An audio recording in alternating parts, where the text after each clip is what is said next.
Good morning, and thank you for joining us for today's Business Support Series webinar. I'm Mike Neal, President and CEO of the Tulsa Regional Chamber. The Chamber's Business Support Series offers insights on how your organization can effectively respond to the crisis. There's an area where the Chamber can be of assistance. Please let us know. Today's discussion is about making space for tough conversations in the workplace. The events of the past 2 weeks have prompted a national conversation about race, privilege, and equity. Here in Tulsa, this past weekend, we also reflected on the 99th anniversary of the Tulsa Race Massacre. Demonstrations, both peacefully, to some extent violent, have taken place in cities across the country, including our own. In light of all this happening, today's guest will discuss how employers can have tough conversations with employees about current affairs and sensitive subjects. We did this at the Chamber ourselves just yesterday. But before we discuss the topic in more detail with our speakers, I'd like to thank the sponsors of our Business Support Series. You see them listed at the bottom of your screen. Luxa Enterprises, Security Bank, Stinnett and Associates, and Matrix Force. And we're pleased to have with us once again the CEO of Matrix Force, Kevin Freem. I'll pass it over to Kevin, who will formally introduce today's speakers. Thank you, Kevin. Thank you, Mike. It's an honor to join everyone again today and introduce our speakers.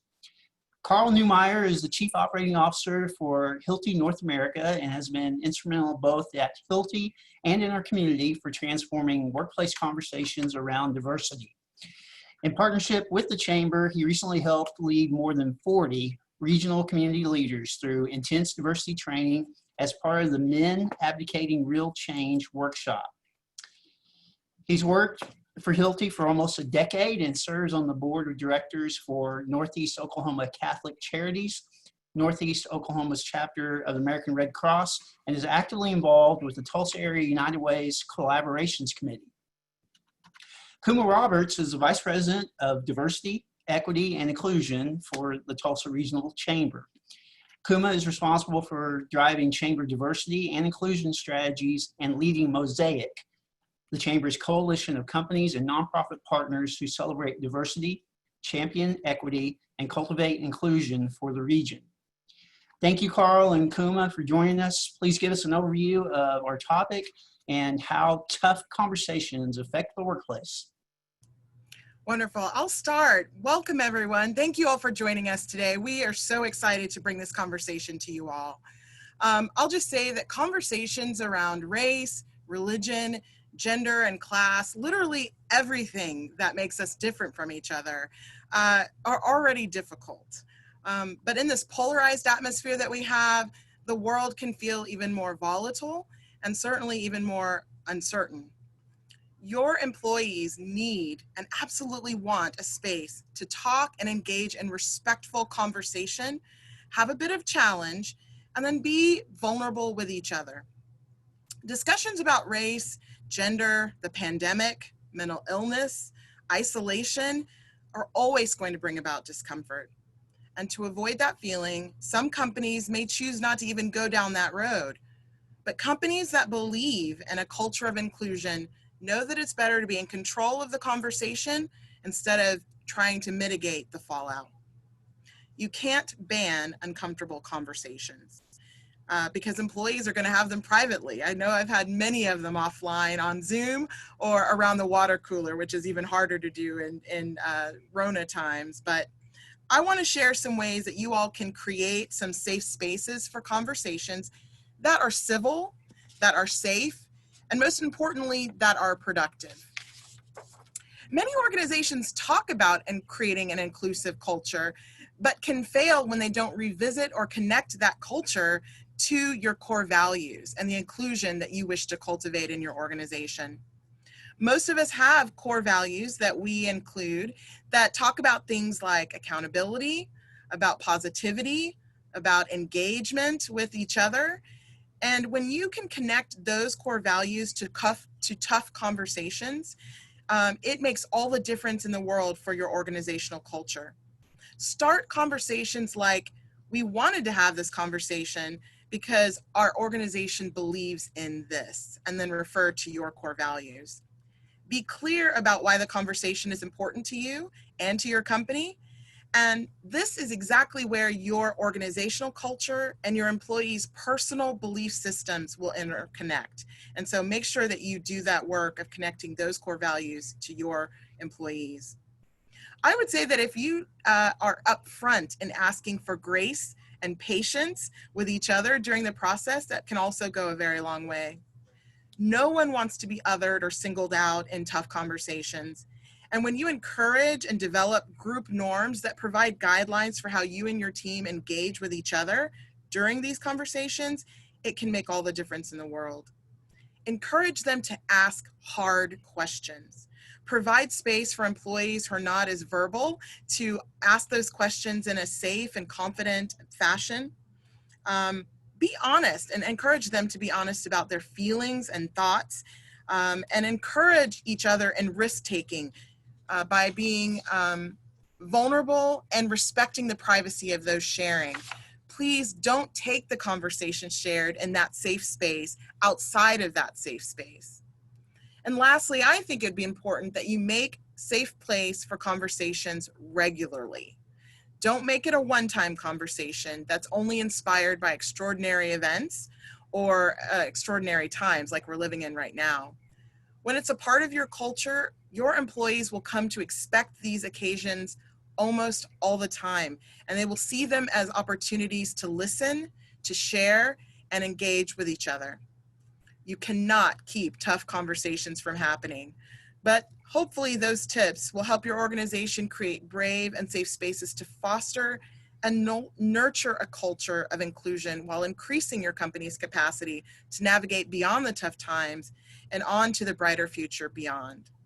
Again, thank you, Kevin, for mentioning Mosaic. Mosaic is the Chamber's arm, and we are focused on creating inclusive cultures for the region.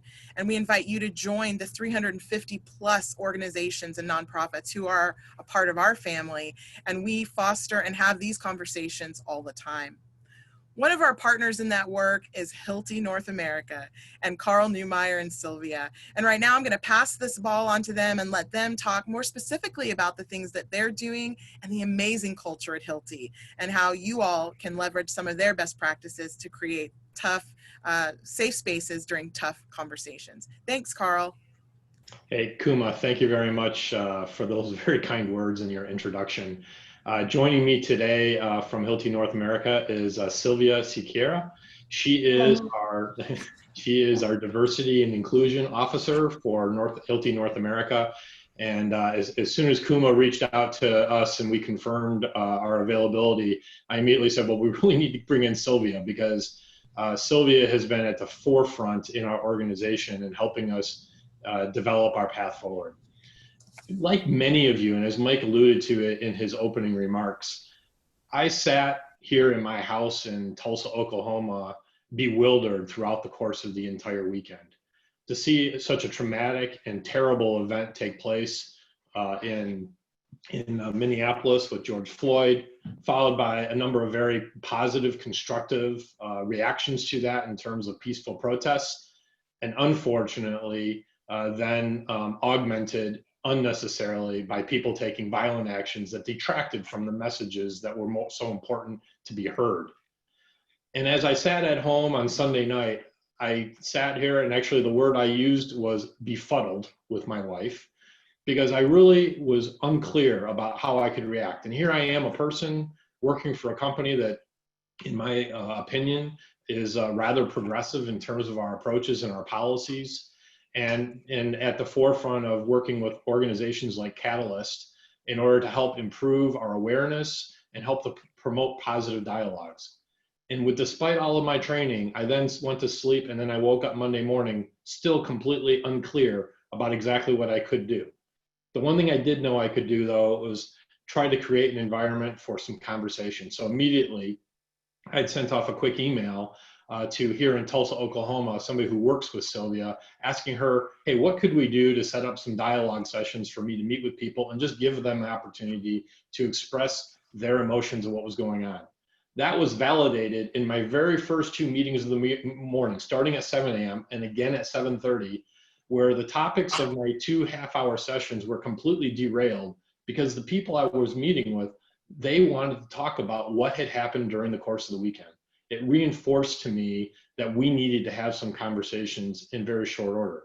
However, I remind everybody, I was still a little bit befuddled about exactly what was I going to say. We come from a culture, a very strong culture, where we try to guide people in a very paternalistic or maternalistic manner to have very constructive conversations. And we're used to having most of the answers before we start those conversations. And in this case, I knew I didn't have all of the answers. So cue in Silvia, who's led us through a very fast and quick, positive, constructive reaction for how we're addressing this week. And Silvia, I'll turn it over to you to talk about the activities that we've taken on and embarked on this week. Sure. Thank you, Karl. And thank you, Kuma, for the nice words too. In the interest of time, what I want to do is really give you all a pragmatic approach, an idea of why we acted the way we did and how we did it. So, of course, Hilti, we've embarked in our inclusion journey for years. So, and this is the event, the significance of the event for me, and I reflected on Sunday, and as many of you did, is why was that a tipping point? And how do we bring that historical context to our team members? Because it's very important that before we start any conversation, that we have a foundation of the why. All of us are coming to this conversation with different reasons, with different experiences. So imagine in an organization, if you're going to have an open forum where hundreds, or in our case, 1,000 people call in, how do we make sure that it is productive? So what the approach was, first of all, to stop our communication on Pride Month. And it's important to put that out there because we have to be mindful and respectful of our Black and Brown communities. And it was important for us to make sure we did not convolute the topic. They're both very important topics, but you need to make sure that you do not connect the two. This is the time for a conversation on racism and racial inequality in America. In the future, when we discuss Pride, there are connection points, but it's important to do that because some companies have not done that, and there's a very bad feedback on that. So that was the first action. Let's stop communication on Pride and let us organization know that it will come later. Then comes, oh my gosh, what do we do? So the approach taken was simple. 3 different workforces are important because, as Kuma very well stated, this is not a one-time conversation. To enable that to have a continuity, we focused on the topic of the conversation. So we brought in an external expert to bring credibility and also to bring the Black life experience conversation to the forefront. So we engage with Shani Moore from University of North Texas. So she facilitated a fireside chat, and the focus of that conversation really was also on bringing the historical context as to the implications, the socioeconomic and psychological implications of the history of Blacks in our society. And then we left room for other questions, of course. So this is one part of the work piece, which is telling the story and starting the team talk.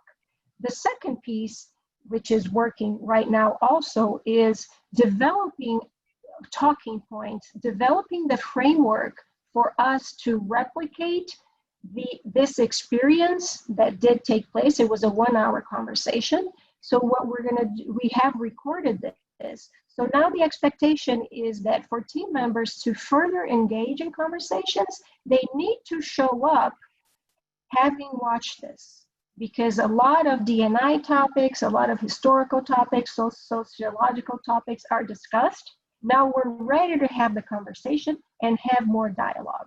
So it really is, the second piece is, how do we have a facilitation guide? We've seen this, what are we feeling? then and all we expect there are individuals to be sharing what was surprising about this, what their key takeaways were. So that's the second piece. Very important for you to equip your management and team members with guidelines. Guidelines are always important, as Kuma mentioned. And the third piece is the continuity, which translates to early next week, we will communicate, this is what we've done, this is what we're doing in the future. And in there have a menu of engagement opportunities as simple as webinars that you can log in and connect, webinars for increased knowledge awareness, and also how this theme of team talk will continue in the organization. Because our team, I think what I want to verbalize here that's very important is that I think inclusion now, I know inclusion is in a very special place right now, because all of us, due to COVID, have been collectively forced to be in a virtual world, which is not what we're used to. So all of us are now outsiders. We now better understand and experience this dynamic of being the other. We're all uncomfortable. So we all are looking for the sense of belonging.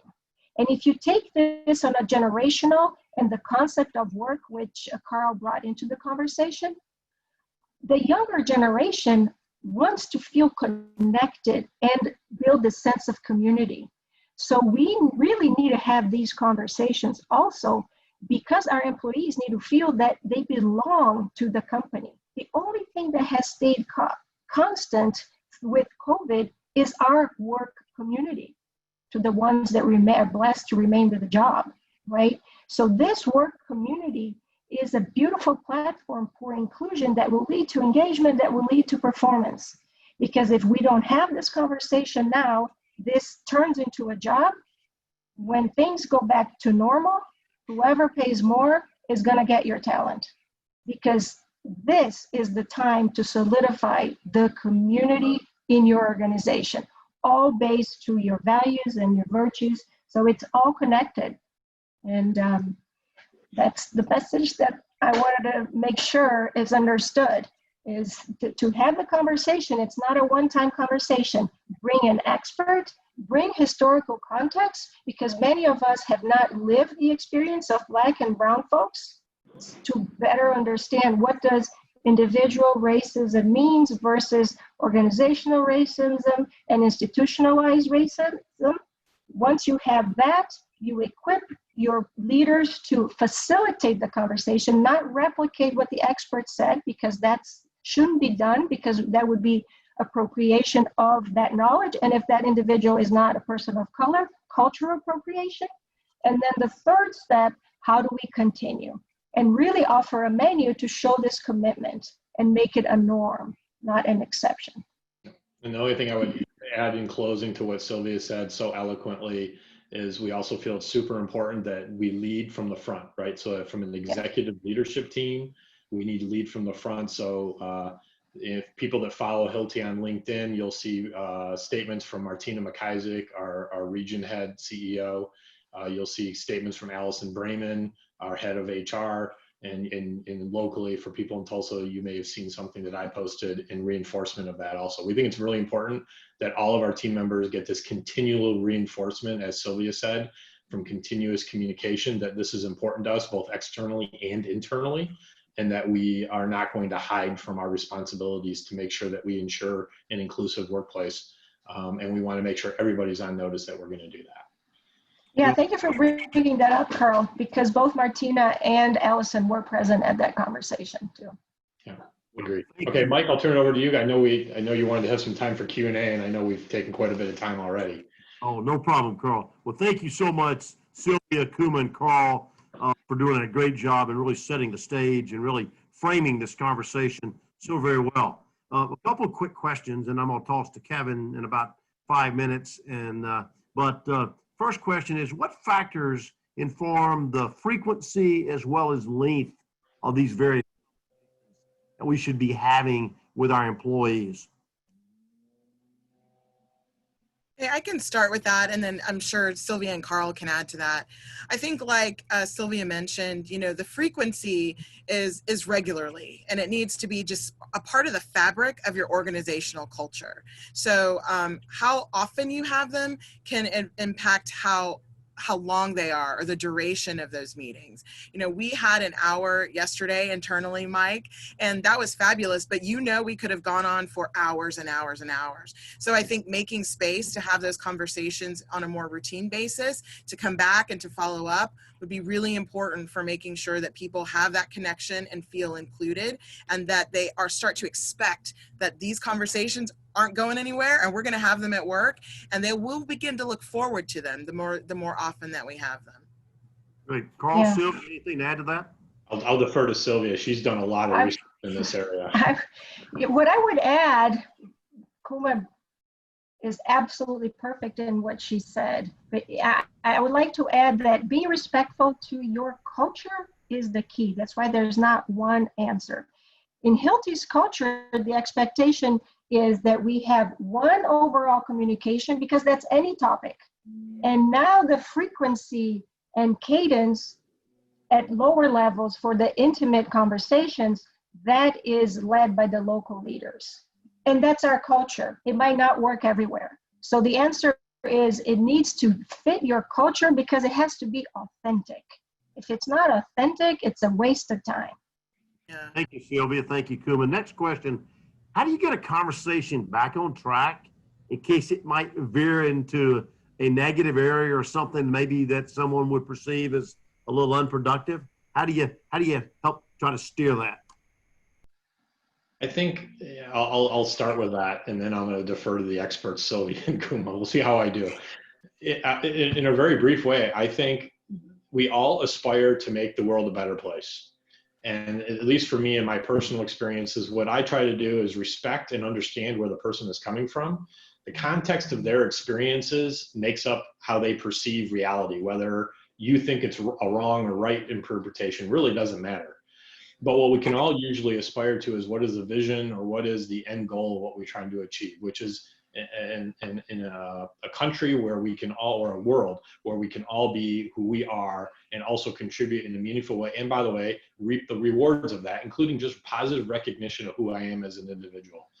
And I think it's important to be able to allow a person and then try to help them find a ways to reconnect the dots. And it's not about explaining to them what they should think. It's about giving them maybe other things to think about and consider. But you have to look at it from a very situational viewpoint based on where the person is. The right time for me to have an argument with my mother about these situations going around us right now is not when she's in the middle of venting to me about looters, because then I'm never going to get her to come along with understanding that the people that are doing looting is a very small portion of the people that are participating in these demonstrations, and usually aren't even a part of them. And so you have to pick the situation. Sylvia or Kuma, anything to add?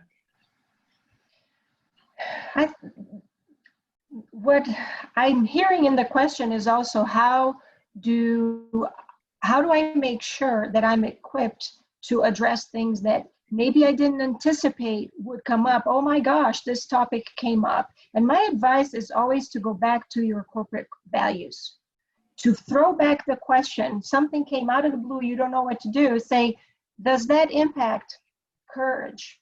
Does that impact teamwork? How does that relate to integrity? Because your values are the answers to those tricky questions always. So my next question as a follow-up to that has to do, ladies and gentlemen, with, what positive outcomes have you seen at Hilti or the Chamber from opening up difficult topics for discussion with your staff? Obviously, as Kuma and Karl led off, the events of the past week, past week and a half, aren't the first times we've had challenges that we've had to discuss. But looking back over the last few years, from experiences of having these hard discussions, how's that helped your companies? How's that helped your organizations? Yeah, I'll start with that because I have a story to tell. You know, being here at the chamber, it's easy. We're all outgoing people. We're chamber people. We're supposed to smile. We're supposed to be ambassadors for the city and for the business community. And during some tough times in the past, like Charlottesville, like our own city's Terrence Crutcher situation, you know, when we had our tough conversation around those issues, what was so wonderful and what the positive impact was that we were encouraged when asked, how are you doing? To say we're not doing okay. And I love that we have cultivated that culture within our organization, that this past week, when people come to me and say, you know, how are you feeling? What's going on? That I have the freedom and the empowerment from even you, Mike, and Justin, and all of our leadership to say, I'm not doing okay. This is really hard. I'm struggling. I'm overwhelmed with trying to answer questions. I'm overwhelmed with trying to be a resource to people. And that's met with, how can I help?